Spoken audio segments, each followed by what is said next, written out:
Welcome to Read a Book in 7 Minutes. Today we're diving into a profound exploration of life, fear, and purpose. Ernest Becker's The Denial of Death is not a comforting read, but it might be one of the most courageous books you ever encounter. At its heart lies this undeniable truth: we all die. But we run from that truth, psychologically, culturally, even spiritually. Becker claims that this denial shapes every aspect of being human. Let's discover why.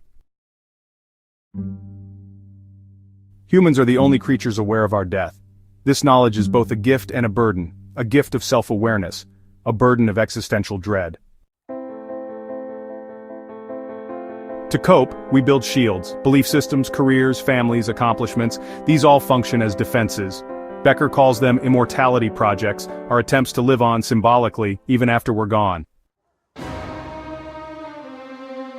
So, Becker describes how the need to matter really drives us. We create religions, art, and institutions, we choose causes, we carve our names into history. This generative force has, shaped the best of humanity. But there's a dark side. When these projects fail, and when that fear of insignificance surfaces, we crack. Ego disorders, anxiety, depression, addiction. All of these are symptoms of this internal conflict. The self wants greatness, but the mind knows it's mortal. Becker actually links this tension to childhood. As children, we depend on parents and culture to defend us against death's terror. We accept rules, beliefs, and stories, not because they're true, but because, they make us feel safe.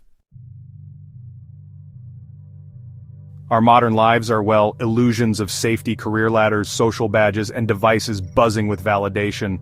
We chase them like lifelines, only to find, in the end, they numb us rather than ground us.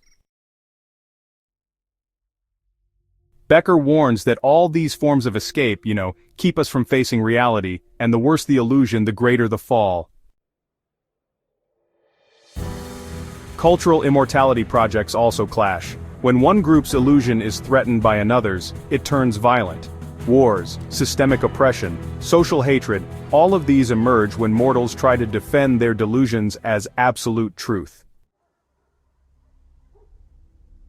So, understanding this, it really helps us navigate empathy and humility, knowing that every belief system is, a mortal defense, and not some kind of universal law. Becker doesn't just stop at diagnosis. He actually shows the path to healing through what he calls mature heroism.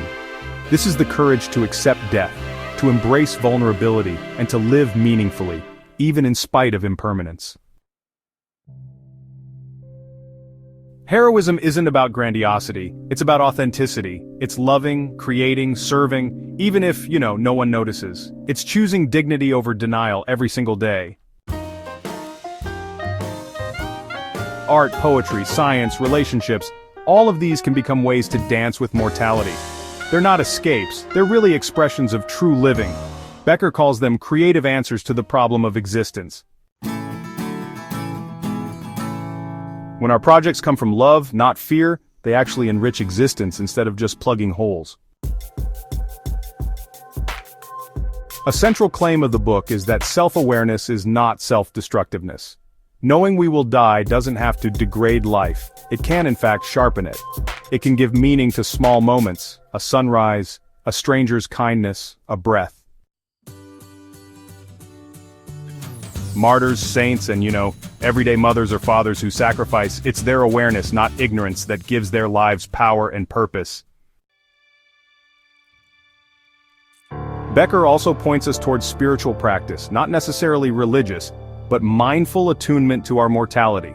Meditation, silent reflection, and gratitude for the fleeting, these are all ways to, touch reality fully. Death remembered daily isn't morbidity, it's actually a door to living fully. He reminds us that mortality connects us.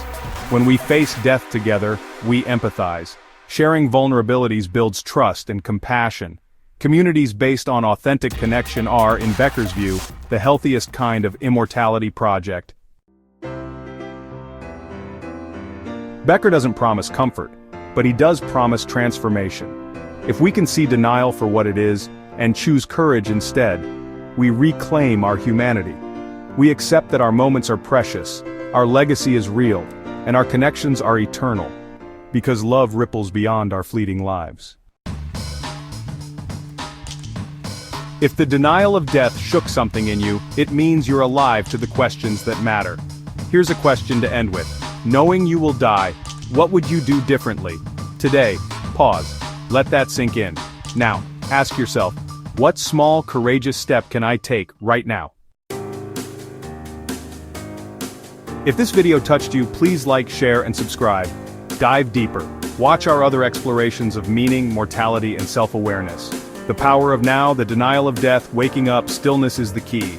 And follow us on Instagram at Read a Book in 7 minutes for daily reminders that life is brief and worth living fully. Thanks for being here, and thank you for choosing depth over distraction. Until next time, live bravely. Before you go, take a moment, close your eyes, and breathe. Remember, death is not here to scare you, it's here to remind you to live. We are all passing through, but in this short time, we can choose to be kind, to be brave, and to be present.